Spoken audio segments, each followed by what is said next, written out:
Hello guys, and welcome back to the channel. So now guys, to the Igbo quarters we go, and this time around we are visiting their first daughter, Chimamanda Adichie, of course. As guys, I bring you this: Igbo people can't unite for presidency yet talk about Biafra. So this headline attributed to Chimamanda, and this of course is pointing really in the direction of their first son, Nnamdi Kanu, because of course when you mention Biafra, that is a coded word for Nnamdi Kanu. So the first daughter now speaks to the first son, but what she has to say we'll get into in a moment, as again, Igbo people can't unite for presidency yet talk about Biafra, a headline attributed to Chimamanda Adichie. So now let's now see what the famous author has to say. Chimamanda Adichie gave her opinion about Biafra during her interview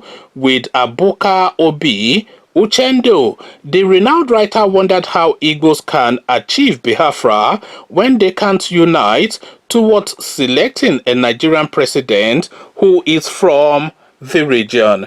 The 43-year-old said Igbo people need to rethink how they strategize politically before talking about secession. She said there is no Biafra. So let's just pause there for a moment, because those are two pungent opinions that she has expressed there, and contrary of course to opinions, I was going to say contrary to widely held opinions, but of course we cannot say that the IPOB movement is a widely held opinion, but certainly a popular opinion amongst a section of the Igbo people. So you can see now from the direction that this is pointing that Chimamanda might not necessarily be amongst the people agitating for that particular desire. She might well have that desire, but she might well be pointing in the direction that a different strategy is needed. So we take it from that last paragraph again. The 43-year-old said people need to rethink how they strategize politically before talking about secession. She said, there is no Biafra, there are new movements, but for me, it is a question of being practical. Where would the border be? What is propelling these movements is a sense of marginalization, which I think is completely valid. So now this is a point that a lot of people make as well. The Igbo people are marginalized within the Nigerian space. There's absolutely no question about that. And pretty much every nation within the Nigerian construct is marginalized, but the Igbos especially so, because anytime you have like a Fulani Hausa type president, they weigh largely towards their own, and to the detriment really of a lot of people, because they're building railways now. They're not building any in Igbo land, but they are thinking to build from Kano to Niger Republic. So what contribution is Niger Republic making to the Nigerian nation is the question. But in the southeast and the south-south, where the wealth of the country is coming from, there are no thoughts to invest any form of train services or rail services in that region. So that's just another example of how that region now is just abandoned and put to the back burner. There are no appointments at the federal level for Igbo people. There is no infrastructural development. There was a time, I think sometime last year, that they got this whole stream of loans, which they purport to be for development, and out of all of the projects that they listed as wanting to use the monies for, 80% went to the northern region, of course, about 20% to Yoruba land, and I don't think a single one went to Igbo land. So the Igbos are then saying that, look, you are taking all these loans and there's no projects coming to Igbo land. Is Igbo land going to be exempted then when you are having to repay that loan? Is Igbo contribution going to be excluded from repaying that loan, which is not impacting on Igbo land in any way? So another example is just that you can count endlessly examples of how Igbo people are marginalized, and they are marginalized. And what Chimamanda is saying, by my reading, is that this marginalization now, people are using it to propel a movement to secede from Nigeria. But what she seems to be agitating is more political involvement. But this idea that the answer is independence is what I am not convinced of. Nobody has made a logical case for me. Quite frankly, I have observed the terrible leadership that we have in the southeast. Igbo people cannot unite if, for example, we say we want an Igbo president, and then we are talking about Biafra. There is a lot of political work we need to do in the southeast. We need to do a lot of rethinking on how we strategize politically before we can talk about Biafra. She also spoke about misogyny in the southeast and its effect on politics.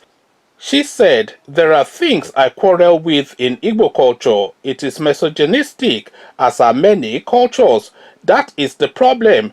The world is misogynistic. At my father's funeral, they showed where the widow, my mother, would sit, and they showed where the sons in the extended family, Umana, would sit.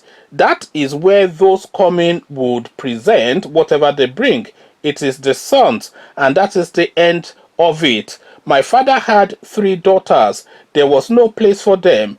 I raised the question, and a man in my Umana said we would have to loiter around. There is a problem with that. There is a woman who is apparently going to run for governor in Anambra State. I am having a conversation with a group of people, and what they are saying is, can a woman rule Anambra State? Do you need a dangling organ to rule a state? It is hard enough for both male and female politicians. But women have this additional problem of perception, a reason for which many people won't vote for them. Igbo culture is just not very good when it comes to gender. Culture as we have it are rules men made to benefit men. In my homestead, I seem to have this status of an honorary man, and that is because of my achievements. People adapt when they see some benefits to it, which means it is changeable. It's engraved on the stones. So it is engraved on the stones. So 2 stanzas really. She speaks to her culture, but first she speaks to the politics of Igbo land. And the position of Chimamanda, of course, is in stark and in marked contrast with the position of Nnamdi Kanu. So a more eloquent and a more erudite and a more reasoned position adopted by Chimamanda Adichie. She, of course, is quite learned, and she has a lot of achievements, and she's refined, and she's traveled. So she has that expansiveness of thought to be able to look at a matter dispassionately and critically. So this is now the position of Chimamanda Adichie, saying, where are you even going to put the borders of this Igbo land that you are seeking to achieve, and where does it extend? Does it extend then to Igbo people in other countries as well? Because Igbo land, of course, I think shares border with Cameroon, etc. And there are Igbo people, you would say, in that culture too. So where does it stop and where does it begin? And where is the political calculus for this particular agitation? So rudderless and headless chicken is what Chimamanda is saying, in effect. Just running around helter-skelter, chanting and wailing and unzobuing at everything is not really the pathway. So what she is suggesting, and what a lot of people have suggested, is that the Igbo nation needs to work its way through the Nigerian nation to work its way out of the Nigerian nation.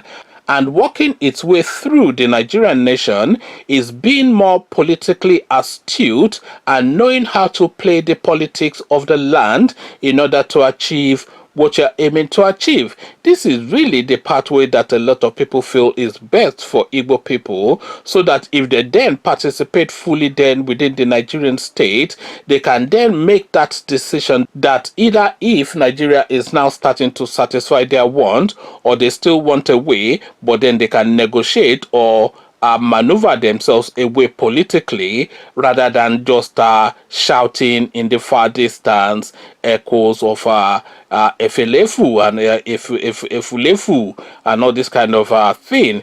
So all that may well get popular fervor, especially within the younger mindset, but it doesn't really move anything forward significantly politically, is what Chimamanda Adichie is saying. What says you come share thoughts to fighting the first daughter of Igbo land and the first son of Igbo land at opposing directions, not quite daggers drawn, but certainly heads locked.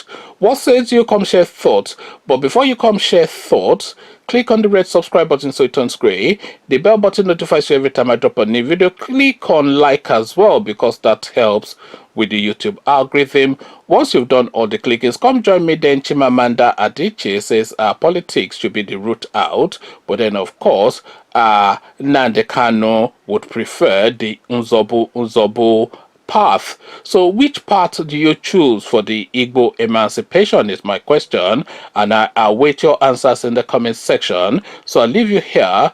Carry this conversation on with you in the comment section, but here I say peace.